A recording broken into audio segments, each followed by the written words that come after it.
Ibu, Bapak, saudari-saudara, para suster, kaum muda dan anak-anak yang terkasih.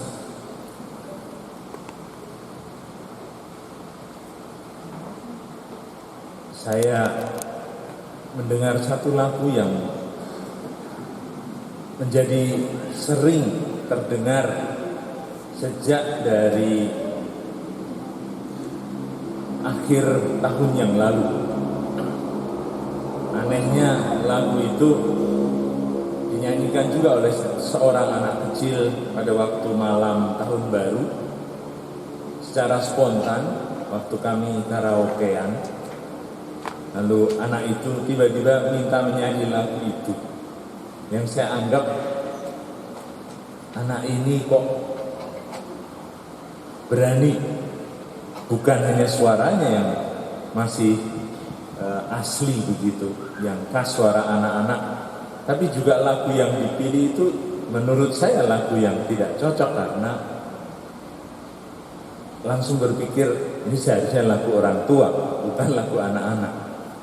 Anak ini kok jadi sok tua, tapi karena kata tantenya yang sering menjaga dia ketika papa dan mamanya pergi, anak itu hanya bisa tidur ketika dinyanyikan lagu itu. Maka lagu spontan itu muncul begitu. Hidup ini adalah kesempatan, hidup ini untuk melayani Tuhan gitu. Mungkin saya juga tidak hafal semua, tapi ketika dinyanyikan, oh Tuhan, pakailah hidupku, kan? Selagi aku masih kuat, bila saatnya nanti aku tak berdaya lagi, hidup ini sudah jadi berkat. Kamu ini sok tua, saya bilang gitu sama anak itu. Tapi ternyata memang lagu itu penuh makna.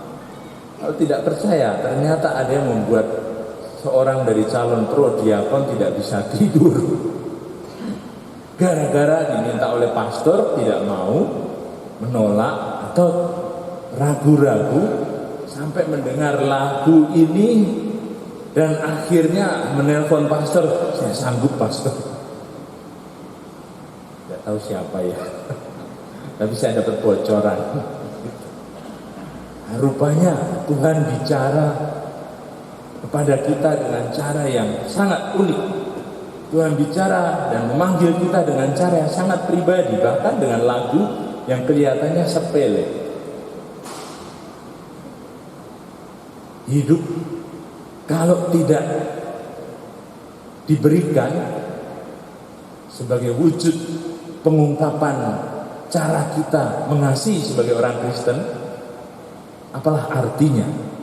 Itu kata-kata yang juga diucapkan oleh Ibu Teresa dari Kalkuta itu.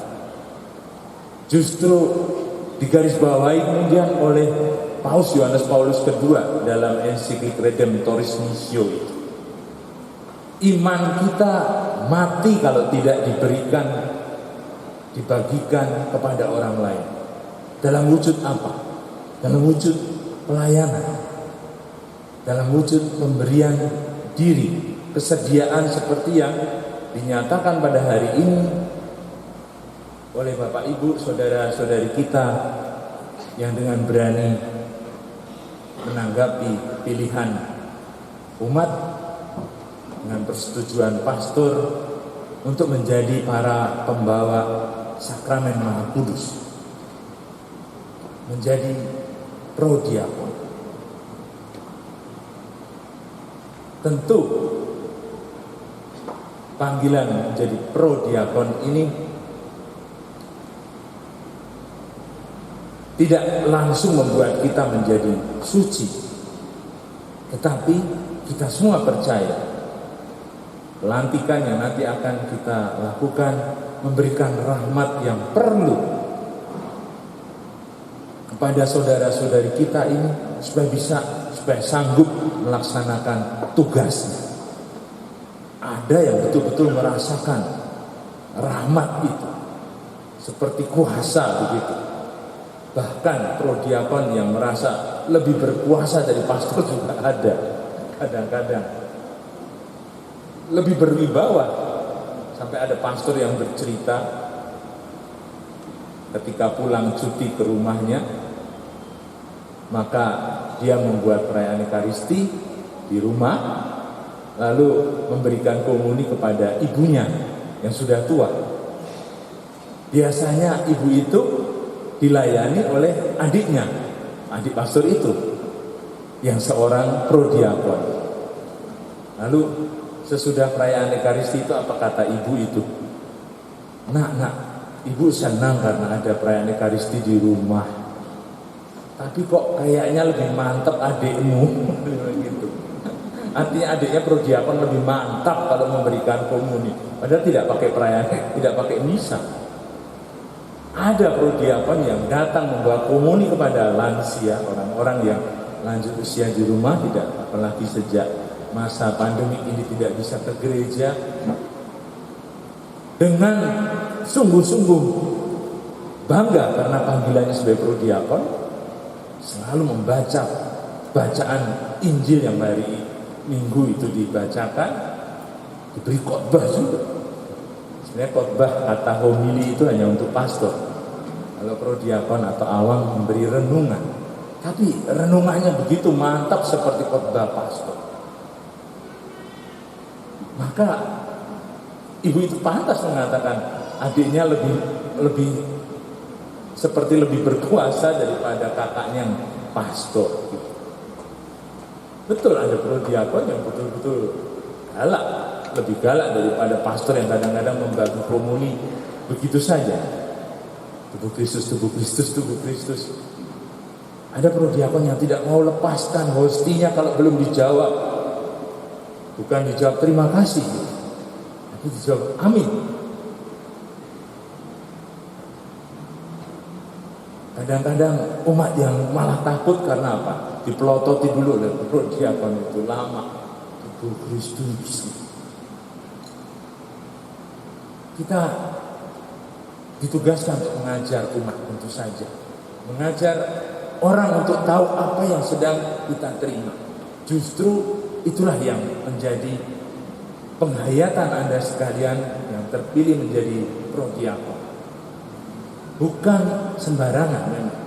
Kita bukan orang-orang yang suci, bukan orang-orang yang sempurna, tapi dipilih Tuhan dalam jalan kekudusan ini bersama gereja yang dipanggil untuk menjadi kudus, menjadi murah hati dan menjadi sempurna seperti Allah Bapa kita.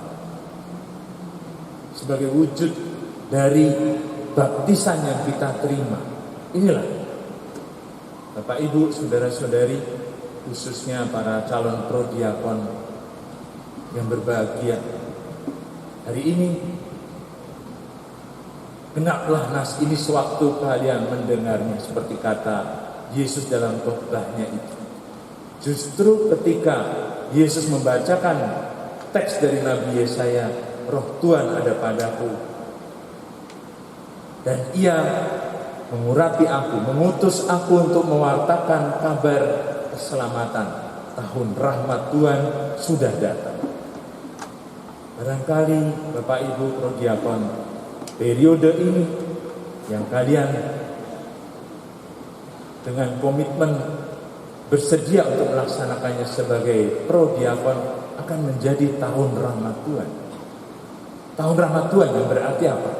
Ketika kita memberikan segala-galanya, kita menerima segala-galanya juga dari Tuhan. Seperti renungan kita kemarin ditanggapi oleh seorang dari antara kalian dengan pertanyaan yang normal, manusiawi lah pertanyaan itu. Siapalah saya? Siapa kita ini? Kalau kita mengatakan memberikan segala-galanya, kita tidak punya apa-apa malah. Justru segala-galanya itu termasuk ketidakmampuan kita. Kita merasa tidak punya, justru karena kekosongan itu diisi oleh Tuhan sendiri. Maka saudara-saudari, apa yang kita mau mohon dari Tuhan? Memohon dari Tuhan sesuatu yang penting untuk pelayanan kita ini. Saya kira bacaan kedua dari surat Rasul Paulus kepada jemaat di Korintus tadi memberikan petunjuk yang paling jelas. Kita hanya mohon kasih. Apa itu kasih? Untuk Agustinus mengatakan kalau kalian berbuat kasih, lalu semuanya boleh. Artinya apa? Kalau kita sudah buat kasih, lalu yang lain-lain itu sebenarnya tidak perlu dipertanyakan lagi. Karena kasih itu yang paling besar. Hanya siapa yang bisa berbuat kasih? Barangkali permintaan kita, rahmat yang kita mohon terlalu besar. Benar. Tapi sebenarnya itulah persembahan diri kalian, tidak lain adalah persembahan kasih. Nanti kalian akan menerima kasih dari Tuhan yang tidak lain adalah Allah sendiri yang hadir di dalam diri saudara-saudara. Pertanyaannya bukan kasih itu apa. Kalau begitu kita tidak akan bisa jawab. Paulus saja tidak bisa menjawab. Waktu menguraikan madah kasih tadi dalam bacaan yang indah itu dari surat pertama kepada jemaat di Korintus, sesudah Paulus menyapa jemaatnya yang terpecah-pecah karena banyak orang yang pintar dan merasa sombong karena kepintarannya, karena kemampuannya. Banyak orang yang tahu berbahasa roh, banyak orang yang tahu bernubuat, tapi merasa itu sebagai satu kemampuannya sendiri, kemampuan pribadi. Lalu menganggap orang lain yang tidak punya kemampuan itu lebih jelek, lebih rendah, lebih bodoh. Padahal sama-sama dalam pelayanan jemaat. Maka Paulus mengatakan madah kasih itu. Kasih itu justru lebih daripada segala kemampuan manusiawi ini, bakat dan talenta kita, segala-galanya yang bisa kita katakan kita miliki. Tapi kalau tidak punya kasih, sia-sialah semuanya itu. Karena kasih lebih besar dari semuanya itu. Kasih itu bukan apa, tapi siapa kalau begitu. Paulus sendiri bahkan tidak bisa merumuskan siapa kasih itu. Kasih itu sabar, kasih itu murah hati. Kita bisa mengatakan, oh, kalau begitu menjadi sabar dan menjadi murah hati. Tapi siapa yang mengatakan sekarang bisa konsisten menjadi sabar dan murah hati? Banyak suami istri yang merayakan pesta anniversary-nya 25 tahun, 40 tahun. Saya tanya dengan bacaan yang itu, siapa sebenarnya yang sabar di antara kalian berdua? Dua-duanya mengatakan, aduh kalau saya tidak sabar sudah lama saya tinggalkan dia, pastor. Yang satu mengatakan lebih sabar dari yang lain, tapi sebetulnya yang sabar Tuhan sendiri. Sabar dengan kelemahan-kelemahan kita. Kita sendiri tidak mampu merumuskan apa itu kasih, karena Paulus kemudian mengatakan kasih itu tidak sombong, kasih itu tidak pencemburu, kasih itu tidak menyimpan kemarahan. Kasih itu tidak, kasih kita tahu yang bukan kasih, yang tidak kasih.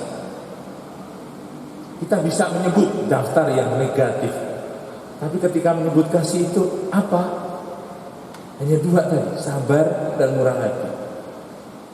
Oh, masih ada pastor yang tidak pakai kata tidak. Kasih itu menutupi segala sesuatu. Nah, kenapa harus ditutupi? Ada sesuatu yang aneh. Kasih itu berani untuk tidak mengumbar, mengatakan pada orang lain sesuatu yang sebenarnya tidak pantas dikatakan. Tidak menggosip, tidak ngerumpi, tidak bicara kesalahan orang. Masih pakai kata tidak. Kasih itu mengharap segala sesuatu, percaya segala sesuatu. Kenapa mengharap segala sesuatu, percaya segala sesuatu? Karena kadang-kadang yang kita alami, yang kita terima tidak seperti yang kita pikirkan. Tidak seperti yang kita rencanakan, tidak seperti yang kita mau. Normal, Bapak Ibu, saudara-saudari, juga menjadi pelayan kita membutuhkan pujian, membutuhkan dukungan. Kami tidak terima kasih kek, tapi itu pun sering kita tidak terima. Dan toh kalian harus selalu siap sedia besok pergi lagi untuk melayani. Meskipun kadang-kadang bahkan orang melecehkan kita. Maka kasih itu tidak lain sabar menanggung segala sesuatu. Simpulannya kembali lagi kata sabar. Dan sabar itu berarti sabar menanggung segala sesuatu. Dengan cara begitu, Anda sekalian, khususnya calon prodiakon, turut menjadi roti yang kalian bawa sebagai tubuh Kristus. Dipecah-pecah menjadi remah-remah, dibagikan kepada orang lain sampai habis. Itulah pengabdian dan pengorbanan kalian yang menjadi besar dan menjadi betul-betul sempurna dalam pengabdian Yesus sendiri, dalam pengorbanan Yesus sendiri. Bukan untuk dirinya, tapi untuk jemaat, untuk kita. Maka mari saya tegaskan, garis bawahi, saudara-saudari, kalian akan menerima pengalaman rohani yang bagus sekali, yang indah sekali, yang barangkali orang biasa juga tidak terima, tidak bisa mengalaminya. Pengalaman menjadi solider bersama dengan Yesus yang memberikan dirinya bagi orang lain. Itulah diri kalian. Kita tidak mengatakan bahwa keluarga kita langsung menjadi sempurna, langsung menjadi tanpa masalah. Tidak ada keluarga yang tidak punya masalah. Tapi kita tahu kita tidak terkurung, berhenti, takut, bersembunyi di dalam keluarga kita yang penuh dengan persoalan. Bapak Ibu, saudara-saudari berani mengatakan iya. Justru karena hidup ini adalah kesempatan. Hidup ini harus menjadi berkat. Sudah menjadi berkat ketika saudara-saudari mengatakan iya. Dan itulah yang nanti akan dibuktikan dalam pelayanan, dalam tugas-tugas pengabdian yang saudara-saudari akan terima. Sekali lagi selamat, Tuhan memberkati.